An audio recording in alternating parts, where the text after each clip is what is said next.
I was in my London office when Mom's text arrived at 3:47 p.m. Greenwich Mean Time on December 29th. Outside my floor-to-ceiling windows, the Thames reflected the grey winter sky. Inside, my 3 monitors displayed real-time data from manufacturing facilities across 17 countries.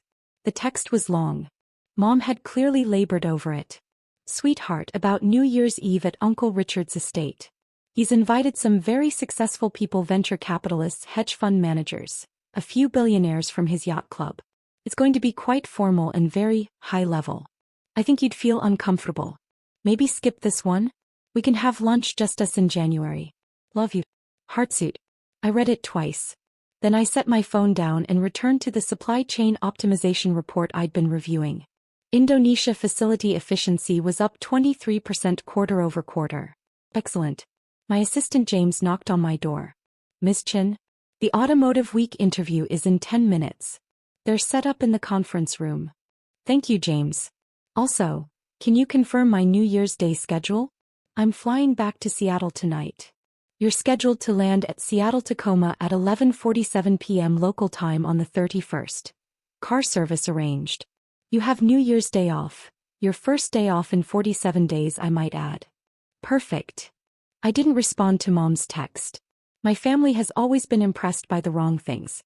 Uncle Richard made his money in commercial real estate. Strip malls, office parks, apartment complexes. He was worth maybe $380 million and he never let anyone forget it.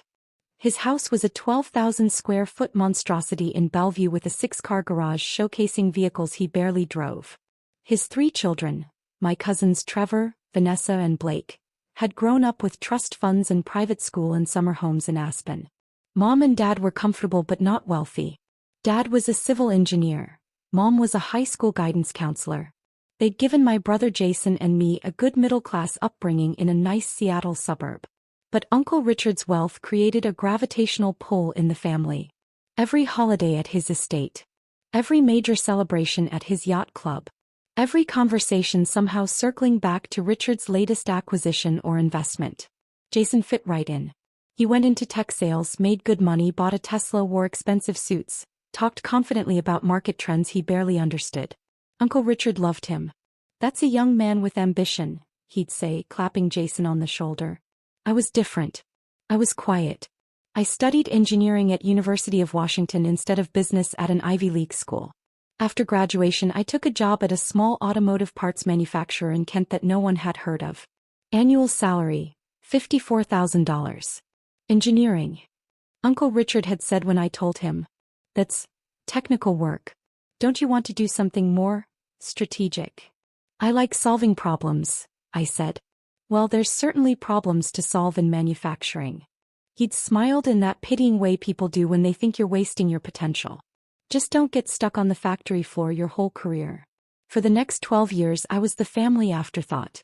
At Thanksgiving dinners, Uncle Richard held court with stories about his latest developments. Jason talked about his tech sales quotas. Vanessa, who worked in her father's company doing something vague with property management, described her vacation in Bali. "What about you, Maya?" Mom would ask, obligatory and gentle. "Work's good. We improved our defect rate by 11% last quarter." Silence. Then someone would change the subject. They didn't know I'd been promoted to operations manager at 27. Then director of manufacturing at 29. Then VP of operations at 31. They didn't know because I never told them and they never asked. When I turned 33, I got a call from a private equity firm. They wanted to buy the automotive parts company where I worked. The owner, a brilliant engineer named Tom Chin who'd become my mentor, was ready to retire. "They're offering $247 million, Tom told me over coffee. "The company's worth more, but I'm tired. I want to sell." "What happens to the employees?" I asked immediately. "That's up to the buyers. Probably layoffs. Consolidation. That's how these things go." I spent that night running numbers. Looking at my savings, $340,000 accumulated over 12 years of living modestly and investing aggressively. Looking at the company's actual value based on our contracts, our patents, our growth trajectory. The company wasn't worth $247 million. It was worth $380 million minimum. Possibly $500 million if we expanded into electric vehicle components, which I'd been pushing for but Tom had resisted. Let me buy it, I told Tom the next morning. He laughed. Maya, you don't have $247 million. I can get it. He stopped laughing. I spent 3 weeks putting together the most aggressive pitch of my life. I approached manufacturing consortiums in Asia. I found a specialty lender who understood automotive supply chains. I structured a leveraged buyout that required me to put up every penny I had as collateral and take on $223 million in debt. On paper it was insane. But I knew the company's real value. I knew the EV market was about to explode. I knew I could triple revenue in 5 years. Tom sold me the company for $247 million. I took control with $340,000 of my own money and a terrifying amount of debt. My family knew none of this. Maya's still at that auto parts place, Mom told relatives. She's doing well. Some kind of management role. I renamed the company Zenith Automotive Systems. Then I got to work. First I fired no one. Every private equity firm that had bid on the company planned to cut 30 to 40% of staff. I kept everyone and told them exactly what we were going to do. Become the premier supplier of electric vehicle components in North America. I repositioned our entire manufacturing strategy. We already made precision parts for traditional vehicles. I retrofitted 3 facilities to produce EV battery housings, thermal management systems and power electronics components. I hired away top engineers from Tesla and Rivian. I invested $47 million, borrowed money that kept me up at night, into R&D. The first year I paid myself $68,000 while servicing $223 million in debt. I lived in the same small apartment I'd had for years.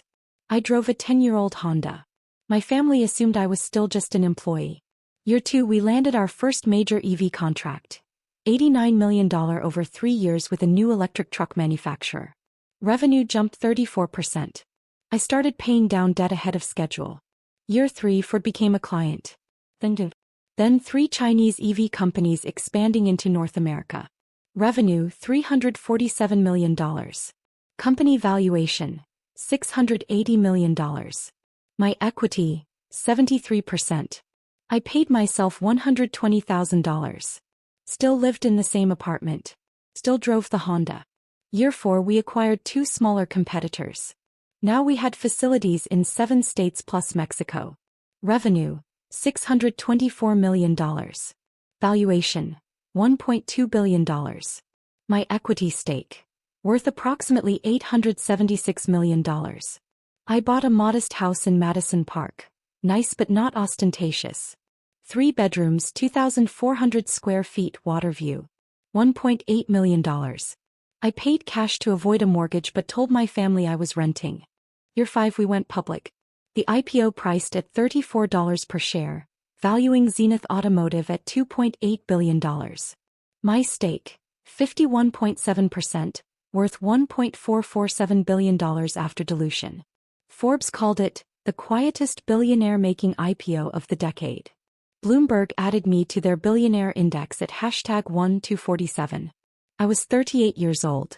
I still drove the Honda. At family dinners the conversation remained unchanged. Trevor just closed a $50 million development deal, Uncle Richard announced at Easter. That's my boy. Jason hit 140% of quota this year, Dad said proudly. Top performer in his region. What about you, Maya? Mom asked. Busy at work. We're expanding production capacity. Still at that parts company? Uncle Richard asked. You know, Trevor's firm is looking for property managers. It's not too late to transition into real estate. Much better money than manufacturing. I'm happy where I am. Well, that's what matters, I suppose. He turned back to Trevor. Tell everyone about the luxury condo project downtown. They had no idea I was worth more than all of them combined. December 20th, Uncle Richard sent a family group text. Big New Year's Eve bash at the estate this year. Pulling out all the stops. Dress code black tie. This is going to be the party of the year. Mom called me that evening. Are you coming to Uncle Richard's party? I'm in London until the 31st, but I can probably make it. Oh. Pause. Well, actually, honey, it might be better if you skip this one. Why? Richard's invited some very high-level people. Billionaires from his yacht club. Some venture capital people. A few tech CEOs. It's going to be very, you know. No, I don't know. Well, the conversation will all be about big deals and investments, and you might feel out of place. You know how Richard gets with his wealthy friends. Lots of talk about money and success. I just don't want you to feel uncomfortable. I was literally reviewing a $340 million acquisition while she said this. On my screen, due diligence documents for a German automotive supplier we were buying to expand into the European market. I see, I said. It's not that we don't want you there, Mom continued quickly.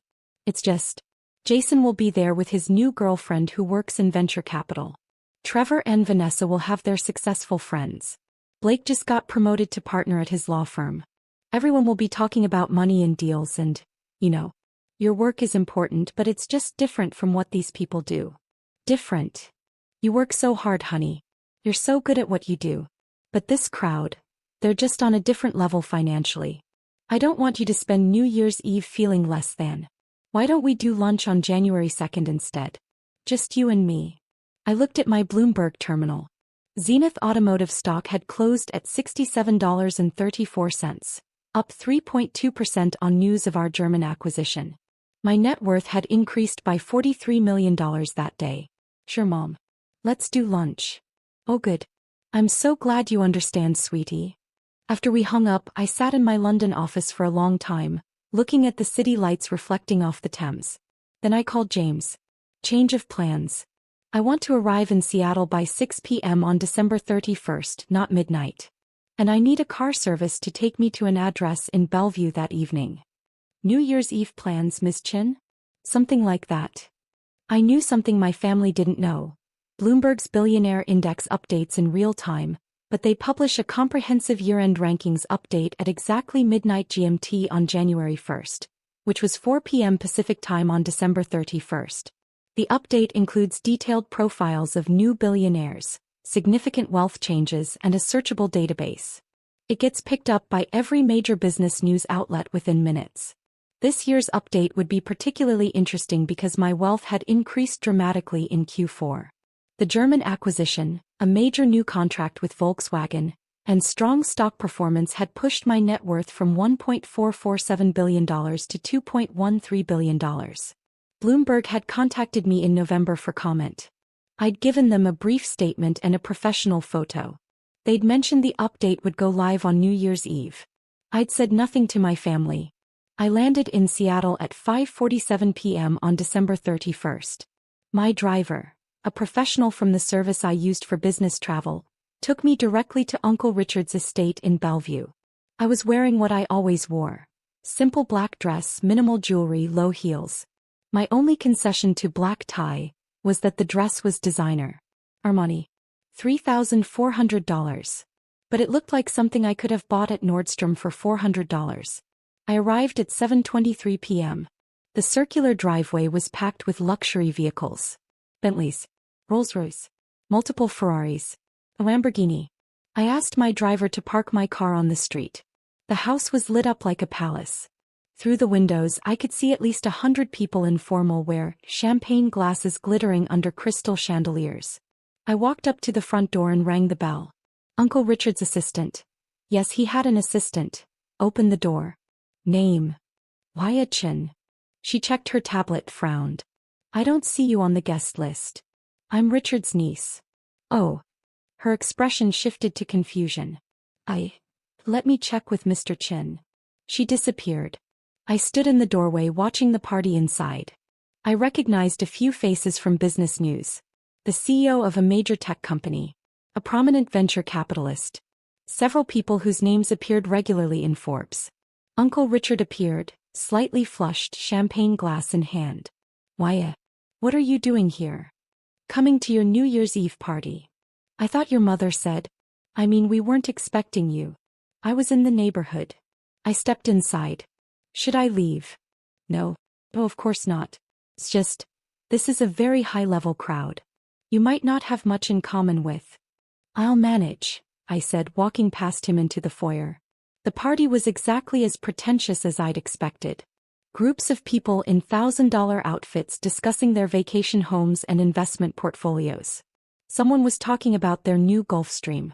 Someone else was complaining about the difficulty of finding good staff for their yacht. I got a glass of champagne from a passing waiter and found a quiet corner. Jason spotted me first. Maya? What are you doing here? It's a family party. Yeah, but... He lowered his voice. Mom said you weren't coming. This crowd is pretty intense. Lots of big players. I'll try to keep up. He looked uncomfortable. Look, my girlfriend Amber is here. She's a VP at a VC firm. Very impressive woman. Maybe don't mention the manufacturing thing? It's just, this crowd doesn't really get blue-collar work. I'm not blue-collar. You know what I mean. Factory stuff. Just, maybe keep it vague. I smiled. Sure, Jason. He patted my shoulder and disappeared back into the crowd. I checked my phone. 7:56 p.m. Bloomberg's update would go live in 8 hours and 4 minutes. The evening progressed exactly as Mom had predicted. I was invisible. I stood in corners while important people discussed important things. No one asked who I was. When I did join conversations, they were politely dismissive once they realized I didn't work in tech or finance or real estate. What do you do? A man in a $6,000 tuxedo asked me around 9 p.m.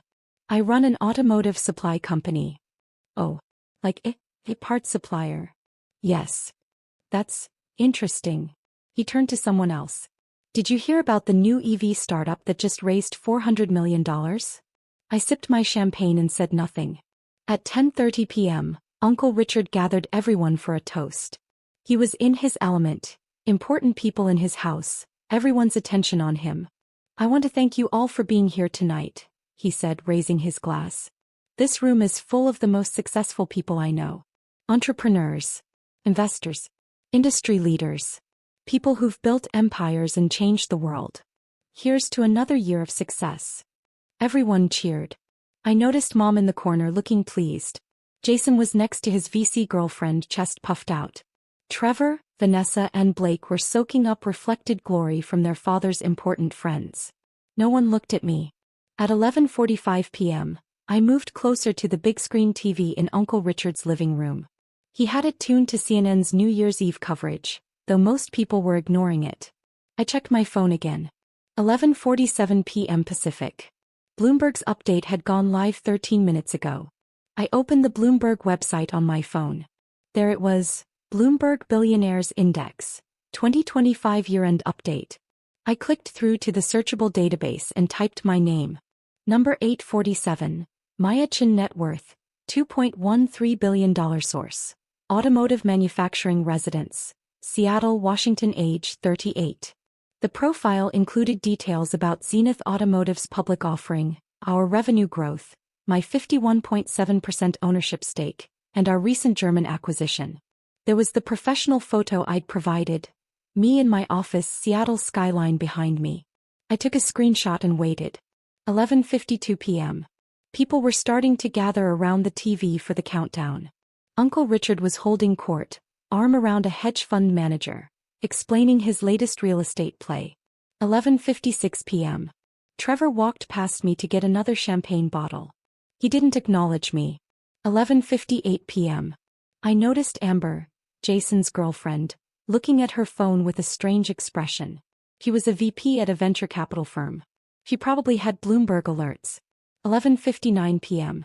10, 9, 8. The crowd started counting down. Amber was staring at her phone, then at me, then back at her phone. She grabbed Jason's arm and whispered something urgent in his ear. 3, 2, 1. Happy New Year. Confetti cannons. Champagne corks popping. Kissing couples. Cheering. And Amber's voice cutting through the noise. Jason. Jason. Is your sister's name Maya Chin? The room didn't quiet immediately, but several people near them stopped talking. Jason looked confused. Yeah, why? Amber's hand was shaking as she held up her phone. This Maya Chin? She showed him her screen, Bloomberg's billionaire profile with my photo. Jason's face went white. That's not. He looked at me across the room. That's not the same person. It's the same photo, Amber said loudly. Maya Chin. Age 38. Seattle. Automotive manufacturing. Net worth $2.13 billion. More people were stopping their conversations now. Uncle Richard pushed through the crowd. What are you talking about? Amber turned her phone to him. Bloomberg just updated their billionaire index. Myachin. Ranked number 847. Worth $2.13 billion. Uncle Richard stared at the screen. Then at me. This is a different Myachin. There are lots of Chens. It's the same person, Dad, Trevor said quietly. He was holding up his own phone. Look at the photo. That's her. The room was silent now except for the TV still playing New Year's coverage. Uncle Richard walked slowly across the room to me. Why, Hi, Uncle Richard. Great party. This says you're worth over $2 billion. $2.13 billion as of market close yesterday. Probably a bit more now with after-hours trading, but Bloomberg won't update that until Monday. Mom's voice, shrill and confused. I don't understand. I turned to look at her. She was standing next to Dad, both of them staring at me like I was a stranger. You said you worked at an auto parts company, Mom said. I do. I own it. Own it. I bought it 12 years ago. We went public 5 years ago. Zenith Automotive. We're the largest independent supplier of EV components in North America. I took a sip of champagne. We did $1.3 billion in revenue last year. Market cap is currently $4.1 billion. I own 51.7% of the stock. Complete silence.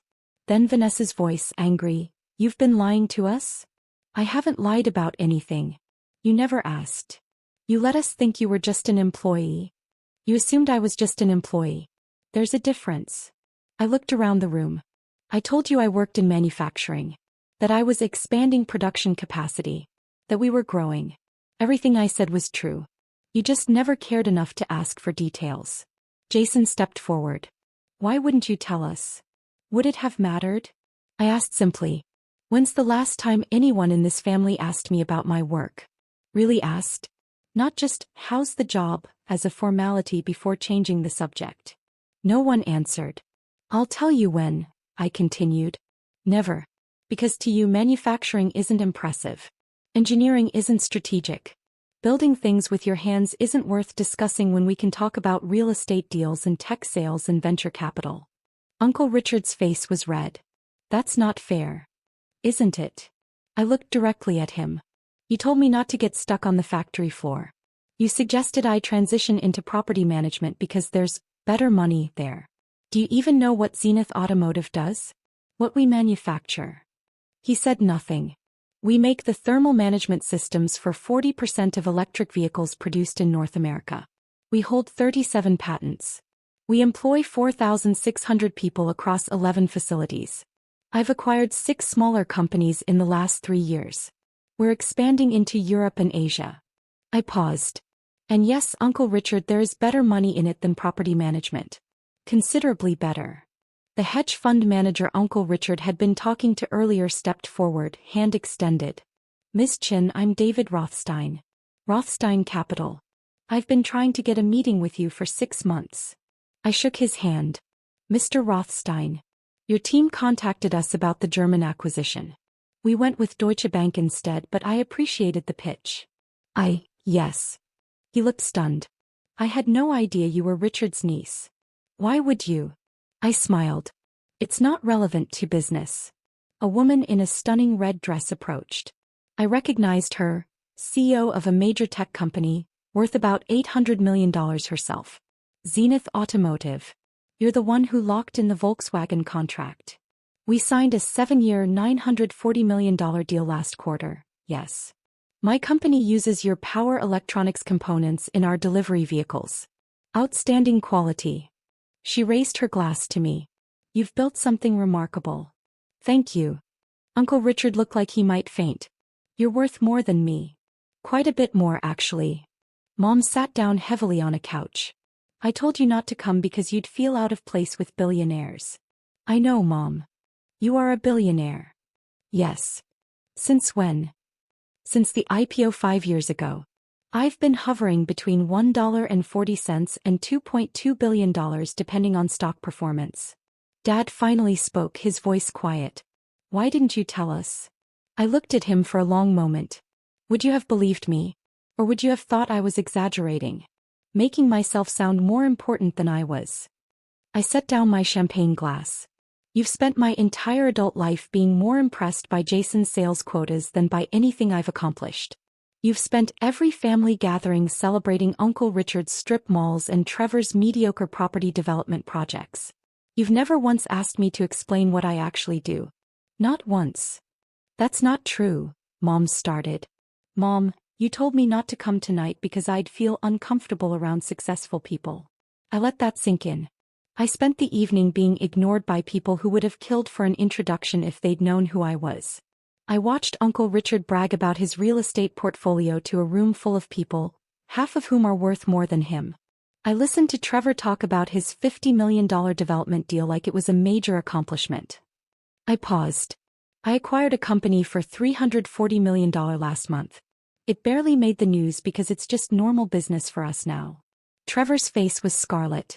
You're just trying to embarrass us. No, Trevor. I'm trying to make you understand that you've been embarrassing yourselves. All of you. By assuming that the only kind of success worth noticing is the loud kind. The flashy kind. The kind that comes with expensive cars and big houses and constant bragging. Jason's girlfriend Amber was still staring at her phone. Forbes has an article from last year. The Secret Billionaire, How Maya Chin Built an EV Empire in Silence. There's a whole profile. Can I see that? Uncle Richard asked. She handed him her phone. He read in silence. His face went through several expressions: shock, disbelief, something that might have been shame. This says you paid off $223 million in debt in 7 years, he said quietly. 5 years, actually. We were ahead of schedule. It says you took your entire life savings, $340,000, and used it as collateral for a leveraged buyout. That's correct. That's insane. He looked up at me. That's the gutsiest business move I've ever heard of. I knew the company's value. I knew the market opportunity. I knew I could execute. And you did all this without telling anyone? Without asking for help? Who would I have asked? I said simply, You thought I was wasting my time in manufacturing. You told me to get into real estate. If I'd come to you 12 years ago and said I wanted to buy my company for $247 million, you would have laughed. He opened his mouth. Closed it. Opened it again. You're right. I would have. Mom was crying now. I'm so sorry, Maya. I'm so sorry we didn't see. It's fine, Mom. It's not fine. She stood up, walked to me, grabbed my hands. My daughter is a billionaire. My daughter built a company from nothing. My daughter is brilliant and successful, and I told her not to come to a party because I thought she wasn't good enough. Her voice broke on the last words. I squeezed her hands gently. You thought you were protecting me. I understand. I should have asked. I should have cared. I should have. She trailed off, still crying. Dad approached slowly. The Bloomberg article mentions you've donated $127 million to charity over the last 3 years. $134 million total. Engineering scholarships mostly. Some manufacturing workforce development programs. You've given away more money than I'll make in my entire life. Probably yes. He looked at me like he was seeing me for the first time. I'm your father. I should have known this. I should have. Maya, I'm so sorry. Around the room, conversations were starting up again. But they were different now. People were pulling up articles about Zenith Automotive on their phones. The CEO who'd complimented my components was telling someone about our manufacturing quality. David Rothstein was discussing our stock performance with another investor. Uncle Richard stood in the center of his own living room looking lost. I thought I was the successful one in the family. You are successful, Uncle Richard. You've built a good business. You should be proud of that. But you're worth more? Yes. But that doesn't diminish what you've accomplished. You just spent the last 12 years treating me like an afterthought because my success was quieter than yours. He had no response to that. By 12:47 a.m., the Bloomberg article had been picked up by CNN Business, CNBC, Forbes, and the Wall Street Journal. Seattle's secret billionaire revealed was trending on financial Twitter. My phone started ringing. My PR team. My CFO. My board chairman wanting to know if I needed any support with the sudden media attention. I stepped out onto Uncle Richard's back patio to take the calls. The yard was beautifully landscaped, lit with tasteful path lighting. Through the windows I could see the party continuing, but the dynamics had completely shifted.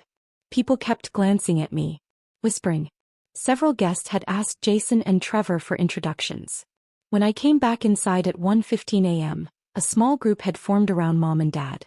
People were asking them about me, about my childhood, about how they'd raised such a successful daughter. Mom was glowing, telling stories I'd forgotten. Maya was always so focused.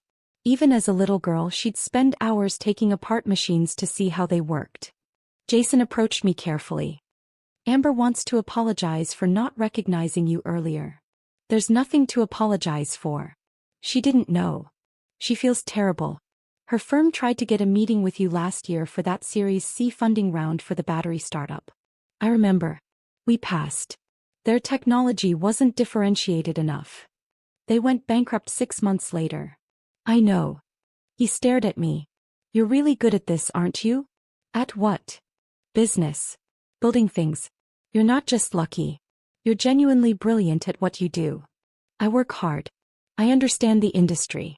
I make good decisions most of the time. Most billionaires inherited their money or got lucky with one big hit. You built this yourself. From nothing. He shook his head. I've been a condescending asshole. Yes, you have. He laughed, surprised. You're not going to make this easy. Why should I? But I smiled slightly. Jason, I don't need you to grovel. I need you to understand that success comes in many forms. Sometimes the quietest person in the room is the most accomplished. Understood. He paused. Can I buy you lunch next week? Actually ask you about your work? As your brother, not as someone trying to network. I'd like that.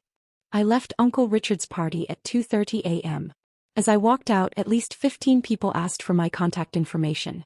I politely declined most of them and referred them to my assistant. The next morning, New Year's Day, my phone exploded with messages. Uncle Richard, hiya, I owe you a genuine apology. Can we have coffee? I'd like to understand what you've built. Really understand it. Trevor, I've been reading about Zenith all morning. What you've accomplished is extraordinary. I'm sorry I never asked about your work. Vanessa, I saw the Forbes article from last year. The way you turned around that failing company is incredible. Can we talk? I'd love to hear the real story. Blake, I had no idea. None of us did. That's on us, not you. I'm sorry we were so blind. Mom called at 10:47 a.m. Honey, I couldn't sleep. I spent all night reading articles about you. About your company. About what you've built. He was crying again. I'm so proud of you. And I'm so ashamed it took a Bloomberg article for me to see what was right in front of me. Mom. No, let me say this. You're brilliant. You're accomplished. You've built something remarkable. And I spent years treating your work like it was a hobby compared to Jason's sales job. I was a terrible mother. You weren't terrible. You were just focused on the wrong things. That's the same as being terrible. She took a shaky breath. Can you forgive me? There's nothing to forgive. You didn't know because I didn't tell you. I should have asked. That's the point. I should have cared enough to ask. We talked for an hour. Really talked. I explained the leveraged buyout, the years of brutal work, the strategic decisions that had paid off, the risks that had kept me up at night. She listened to every word. You're going to be insufferable now, aren't you? I asked when we were wrapping up. Telling everyone your daughter is a billionaire? Absolutely. She laughed through her tears. I've earned the right to brag after missing it for 12 years. January 2nd, I had lunch with Mom as planned. Just us. We talked about Zenith's expansion plans, my goals for the company, the challenges of being a public company CEO. She asked real questions. She took notes. She wanted to understand. January 15th, Uncle Richard came to visit Zenith's headquarters. I gave him a full tour. The manufacturing floor, the R&D labs, the quality control systems. He asked intelligent questions. He was genuinely impressed, not just because of the money but because of what we'd built. I've been in business 40 years, he said as we stood in front of a wall displaying our patents. I thought I understood success. But this, what you've built, it's on another level. Different level, I corrected. Not better or worse. Just different. No, Maya. It's better. You've built something that matters. That employs thousands of people. That's driving innovation in an industry that's changing the world. He looked at me. I wasted 12 years dismissing you because I was too arrogant to see past my own definition of success. February brought family dinners with a new dynamic. People asked me about work. Really asked. They wanted to hear about the Volkswagen contract, the German acquisition, our expansion plans in Asia. Jason brought Amber to several dinners. He and I became friends. Her VC firm eventually partnered with Zenith on a battery technology startup we were investing in. Good business for both of us. Trevor started asking me for business advice. Not to network. Not to use me. Just because he genuinely wanted to learn from someone who'd built something from scratch. Dad framed the Bloomberg article and hung it in his office. Proud of my daughter, he told everyone who visited. Mom started a scholarship fund for women in engineering in my name. She seeded it with $50,000 of her own money. I matched it with $5 million. The media attention eventually died down, which I appreciated. I went back to running my company, which was what I actually cared about. But the family dynamic never went back to what it was. In June, Uncle Richard invited me to his yacht club for lunch. Some of the people from New Year's Eve will be there, he warned. Is that okay? It's fine. We arrived to find a small gathering on the deck overlooking the water. The hedge fund manager. The tech CEO. A few venture capitalists I'd met that night. Paya. David Rothstein stood up when I arrived. I've been trying to get another meeting with you for months. Your assistant scheduled something for July, I said, shaking his hand. 3 months out. Your team is very protective of your time. I run a $4.1 billion company. My time is limited. He laughed. Fair enough. The tech CEO pulled me aside. I wanted to thank you. The components we get from Zenith have been flawless. Our vehicle production has increased by 19% since we switched suppliers. That's good to hear. Quality is everything. I'm telling everyone who'll listen. You've built something special. Uncle Richard found me at the end of lunch. This is surreal. You're the most important person here. I'm just me, Uncle Richard. I was always just me. You just didn't notice. He smiled sadly. I noticed. I just didn't understand. There's a difference. As I drove home that evening, still in my Honda, which I kept for sentimental reasons despite now owning a Tesla and a Porsche I rarely drove, I thought about Mom's text from December 29th. New Year's Eve is high net worth only. You'd feel out of place. She'd been right in a way. I had felt out of place. Not because I wasn't wealthy enough, but because I'd spent 12 years being invisible to people who should have seen me. Being dismissed by people who should have celebrated me. Being treated as less than by the very people who should have known better. The Bloomberg article hadn't changed who I was. I was still the same person who'd spent years building something meaningful in silence. But it had changed how they saw me. And that, I realized as I pulled into my driveway overlooking the water, was the real triumph. Not the billions. Not the recognition. But forcing the people who'd dismissed me to finally see what had been there all along.